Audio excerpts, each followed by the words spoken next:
ہے، حدیث میں اللہ کی بات ہے، تو دونوں الگ کیسے ہو سکتا ہے؟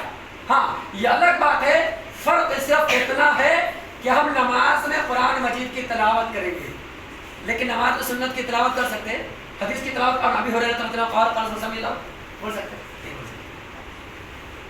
بس اتنا ہی فرق ہے، ورنہ درجے میں دونوں برابر۔ اب اس حدیث پاک میں یہ بیان کیا گیا ہے کہ جیسے قرآن مجید کے احکامات ضروری ہے، ویسے ہی سنت میں حدیث میں بتائے گئے ہوئے احکامات بھی قرآن مجید کے احکامات کی طرح واجب الاتباع ہے، ضروری ہے۔ اب ترجمہ سنیے۔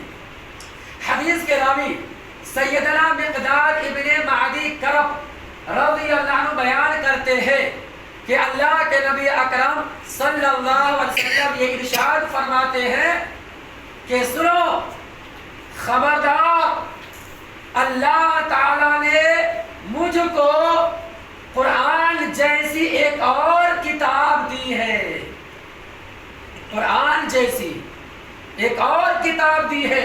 وہ کتاب سے مراد کون سی کتاب؟ حدیث۔ قرآن سے تو قرآن ہو گیا اللہ کی کتاب، اور جو اللہ کے نبی فرما رہے اس جیسی میرے پاس ایک اور کتاب ہے، مطلب کیا؟ وہ حدیث، یہ نبی کی حدیث، نبی کی سنت، یہ بھی قرآن ہی کی طرح واجب الاتباع ہے، نبی فرما رہے ہیں۔ لہذا سنو، ایک دور آئے گا، ایک زمانہ آئے گا کہ میرے دنیا سے جانے کے بعد کچھ لوگ کیا کریں گے؟ مسند پر ٹیک لگا ہوئے، یعنی مسند بولے تو بچھونا، گدی، فرش، اس پر آرام کر رہے ہوں گے، ٹیک لگا ہوں گے تکیے پر، اور بڑے تکبر سے، بڑے گھمنڈی سے وہ آدمی کہہ رہا ہوگا سنو تمہارے لیے قرآن کافی ہے، اللہ، یعنی حدیث کی ضرورت نہیں۔ نعوذ باللہ۔ آج وہ دور آ چکا ہے، آ چکا ہے۔ نبی اکرم صلی اللہ علیہ وسلم آج سے 1400 سال پہلے بول چکے ہیں، اور وہ دور آج آ چکا ہے منکرین حدیث کی شکل میں، انکار حدیث کی روپ میں آج دنیا میں یہ فرقہ موجود ہے جو صرف کہتا ہے ہمارے لیے قرآن کافی، حدیث کی ضرورت نہیں۔ پوچھا گیا کیوں ہے تو کہنے لگا حدیث بعد میں لکھی گئی، لوگوں نے گھوٹالا کر دیا ہوگا، انسان نے لکھا ہے، قرآن اللہ کا کلام ہے، لہذا اس میں دونوں فرق ہے، ہم کیسے مان لیں کہ نبی کی بات سچی ہو؟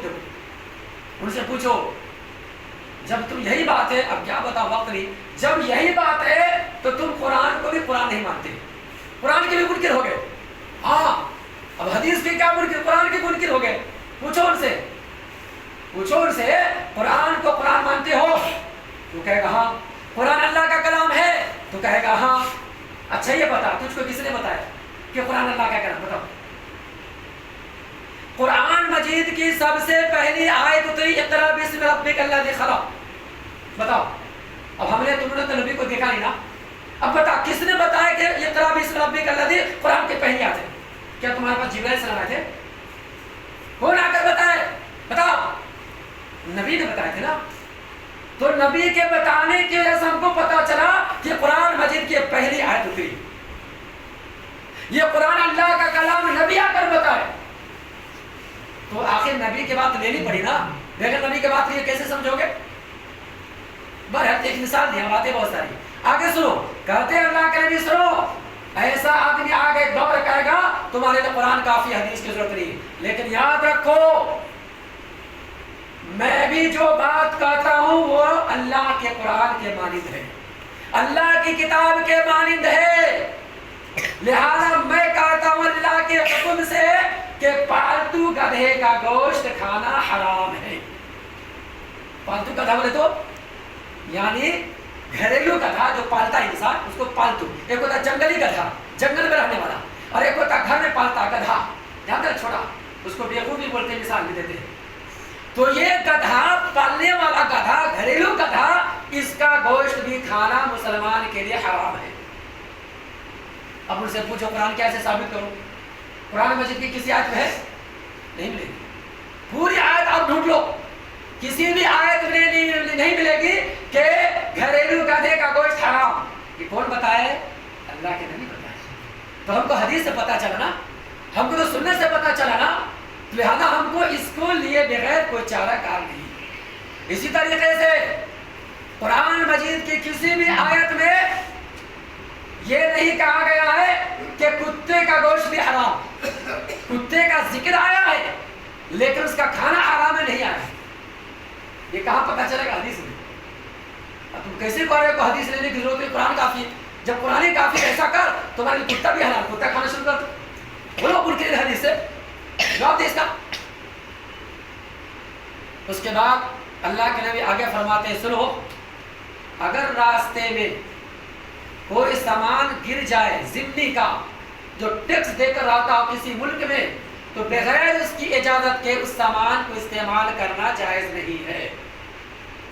لہذا کسی گری پڑی ہوئی چیز کو اس کے مالک کے اجازت کے بغیر کوئی استعمال نہیں کر سکتا، اور یہ میں کہتا ہوں اللہ کے حکم سے، اور یہ قرآن میں نہیں ہے۔